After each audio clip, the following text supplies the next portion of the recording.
जय हिंद दोस्तों आज की इस वीडियो में मैं सभी पेंशनर्स के लिए एक तो बहुत ही महत्वपूर्ण जानकारी लेकर के आया हूं और दूसरी लेकर आया हूं दोस्तों लेटेस्ट खबर। जी हां दोस्तों, इनकी पेंशन होगी दुगनी। इसके लिए करना क्या होगा और जो खबर है दोस्तों वह है इक्वल एमएसपी पर भी सुनवाई। तो सबसे पहले दोस्तों मैं आपको जानकारी की तरफ लेकर चलता हूं और दोस्तों इस जानकारी को आप जरूर देख लेना और समझ लेना, क्योंकि इसमें कई पेंशनर्स के डाउट रहते हैं। अब देखिए, मुझे एक कमेंट आया था और इसी के ऊपर पूरा विश्लेषण करके मैं ये जानकारी लेकर के आया हूं। सर, मेरे दादाजी की उम्र 4 दिसंबर को 100 साल पूरी हो गई है।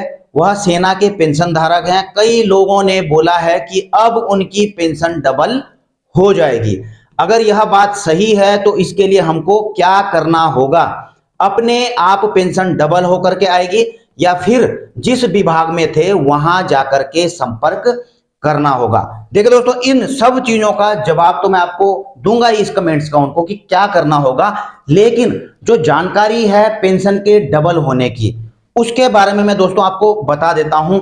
यह है भारत का राजपत्र, गजेट नोटिफिकेशन ऑफ इंडिया। और दोस्तों जो सीसीएस रूल है 2021 का, वो जो है इसमें पूरा दिया गया है और उसी से दोस्तों मैंने इसे निकाला है। अब यह है दोस्तों एडिशनल पेंशन के बारे में, लेकिन दोस्तों इसमें कई पेंशनर्स को डाउट भी रहते हैं, क्योंकि कई कहते हैं कि जो है 80 साल शुरू होने पर जो है एडिशनल पेंशन का लाभ मिलता है। तो कई चीजें चलती रहती हैं, कोर्ट में तक यह मामला गया है। लेकिन दोस्तों जो आप इस जो गजेट नोटिफिकेशन है इसमें भी मैं आपको क्लियर कर दूंगा कि आपको 80 साल कंप्लीट होने पर यह फायदा मिलेगा, ठीक है? ये 100 साल कंप्लीट होने पर फायदा मिलेगा या फिर जो है 80 साल शुरू होने पर। तो इसके क्लेरिफिकेशन को भी मैं आपको दिखाऊंगा। डीओपीपीडब्ल्यू ने भी जो है इसके ऊपर क्लेरिफिकेशन दिया है। अच्छा, सबसे पहली बात तो दोस्तों आप यहां पर देख रहे हैं, ये जानकारियां शायद आपको भी होंगी कि जब पेंशनर की उम्र 80 साल हो जाती है तो 80 से 85 साल तक उसकी 20% पेंशन बढ़ जाती है। और अलग अलग उम्र पर आप यहां पर देख रहे हैं कि कैसे कैसे बढ़ती है। और जैसा कि 100 साल की बात अभी चल रही थी, तो 100 ईयर्स और मोर यानी कि 100 साल और उससे अधिक हो जाती है तो उनको 100% ऑफ बेसिक पेंशन यानी कि उनकी पेंशन दोगुनी हो जाती है। इसका एग्जाम्पल भी मैं आपको बताऊंगा। लेकिन दोस्तों इसका नियम क्या है? On attaining age of 80 years है या फिर 80 ईयर कंप्लीट पे है? तो इस चीज का क्लेरिफिकेशन जो है इस गजेट नोटिफिकेशन में दिया गया है। अब देखिए, द एडिशनल पेंशन और additional compensate allowance shall be payable from first day of the calendar month in which it falls due. इनका बोलने का मतलब यह है कि जो पेंशनर को एडिशनल पेंशन मिलेगी वो कैलेंडर मंथ के पहली तारीख से मिलना शुरू हो जाएगी, जिस भी मंथ में उनका एडिशनल पेंशन का ड्यू पड़ता है। और दोस्तों यहां पर समझाने के लिए इन्होंने इलिस्ट्रेशन यहां पर लिखा है कि एक पेंशनर बोर्न ऑन 20 अगस्त 1942, यदि एक पेंशनर की जो जन्म है 20 अगस्त 1942 को होता है तो वो एलिजिबल हो जाएंगे एडिशनल पेंशन के लिए। 20% एलिजिबल पेंशन के लिए वो कब होते हैं? 1 अगस्त 2022 को। यानी कि दोस्तों 20 अगस्त का उनका जन्मदिन था, लेकिन उनको जो एडिशनल पेंशन है जैसे ही उनकी 80 साल कंप्लीट होती है उस कैलेंडर मंथ को, यानी कि 1 अगस्त से ही उनकी काउंट की जाएगी, तो 20 दिन का बेनिफिट इनको मिल जाएगा।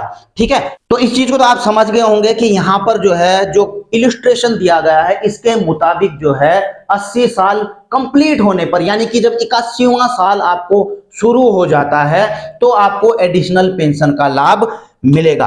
अब इसके एग्जाम्पल देखिए दोस्तों, मैंने एक पेंशन स्लिप ली हुई है, यहाँ पे सूबेदार साहब की है और इनकी बेसिक पेंशन थी दोस्तों 35,500 रुपए।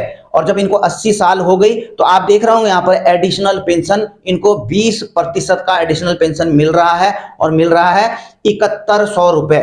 ठीक है, ये अलग अलग रखे जाते हैं दोस्तों, सर्विस पेंशन और एडिशनल पेंशन वो अलग अलग रखी जाएगी आपकी। ठीक है ना, इसमें जो आपकी पेंशन स्लिप रहेगी अलग अलग शो करते हैं और क्यों करते हैं इसका भी मैं आपको कारण बताऊंगा। लेकिन दोस्तों आपको ध्यान रहना चाहिए कि चाहे आपकी सर्विस पेंशन है चाहे एडिशनल पेंशन है, दोनों पर डीआर एप्लीकेबल है। महंगाई राहत आपको दोनों पर मिलेगी। अब देखिए दोस्तों, इनकी थी बेसिक पेंशन 500 रुपए सूबेदार रैंक के थे।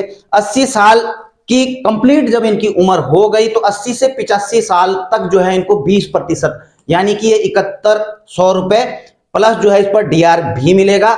दूसरा जो है इनका जब ये 85 साल के कंप्लीट हो जाएंगे तो इनको 90 साल कंप्लीट होने तक 30% तक जो है इनका जो और काउंट कहां से होगा, जो इनकी बेसिक पेंशन है, तो यानी कि 10,650 रुपए इनको एडिशनल पेंशन मिलेगी। 90 से 95 पर इनको 40% जो है एडिशनल पेंशन मिलेगी, जो कि होती है इनकी 14,200 रुपए। और जब 95 साल कंप्लीट कर लेते हैं तब से लेकर के 100 साल होने तक दोस्तों इनकी पेंशन मिलेगी 50% ऑफ बेसिक पेंशन। जी हाँ दोस्तों, ये जो परसेंटेज काउंट हो रहे हैं आपके बेसिक पेंशन से काउंट हो रहे हैं। और 100 साल जब दोस्तों पूरा कर लेते हैं, कंप्लीट इनकी 100 साल हो जाती है, तो उसके बाद से इनको जो है 100% of basic pension additional pension के रूप में मिलेगी। यानी कि 35,500 रुपए तो इनको बेसिक पेंशन मिलेगी जो इनकी सर्विस पेंशन है, और 35,500 ही इनको जो है एडिशनल पेंशन मिलेगी, और दोनों पर जो है इनको डीआर मिलेगा, और उसके बाद इनकी टोटल पेंशन बनेगी तो ऑलरेडी जो है वो दुगनी हो चुकी है।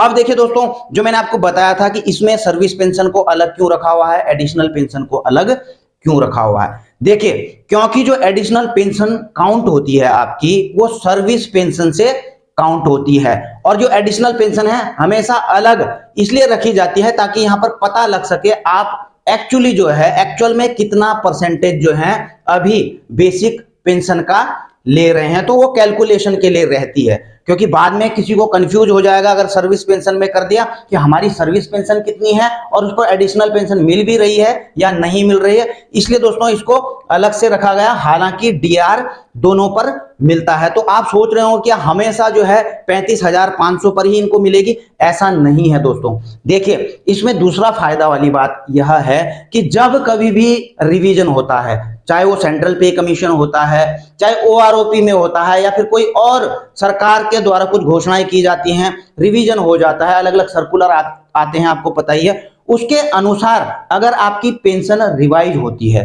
सपोज जो है अभी 8वां पे कमीशन आएगा या फिर ओआरओपी में इनकी जो बेसिक पेंशन है 35,500 रुपए से बढ़कर के सपोज जो है 40,000 हो जाती है, 42,000 हो जाती है, तो तब जो है जो एडिशनल पेंशन है दोस्तों उसकी गणना जो है उस वाले रिवाइज वाली पेंशन से किया जाएगा, ना कि पुरानी वाली पेंशन से। अब आप समझ ही रहे होंगे कि सूबेदार साहब को 35,500 कहां से मिल रही है, जब ओआरओपी में इनका रिवीजन हुआ, और दूसरा जब जो है इनको 7 सीपीसी में इनकी बढ़ोतरी हुई है, उसी के बाद जो है इनकी 35,500 बेसिक पेंशन हुई है। तो दोस्तों, बेसिक पेंशन का बड़ा होना या ज्यादा होना हर जगह इंपैक्ट करता है। तो बेसिक पेंशन कभी भी किसी भी कारण से अगर आपकी बढ़ती है तो उसका सीधा लाभ जो है एडिशनल पेंशन पर भी पड़ता है। और दोस्तों, सेम यही नियम जो है फैमिली पेंशनर्स के लिए भी है। जी हाँ, तब फैमिली पेंशनर की भी जो है इसी प्रकार से उम्र हो जाती है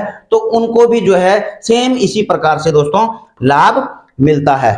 अब देखिए दोस्तों, जो इन्होंने कमेंट किया था शुरू में अपने दादाजी के बारे में, तो मैं आपको बता दूं, इसी का जवाब देते हुए मैं चलता हूं कि अब जो है इनको क्या करना है। इन्होंने कहा कि हमें कुछ करना पड़ेगा क्या, तो nothing to do act by pensioner. तो पेंशनर के द्वारा दोस्तों कुछ भी नहीं किया जाना है।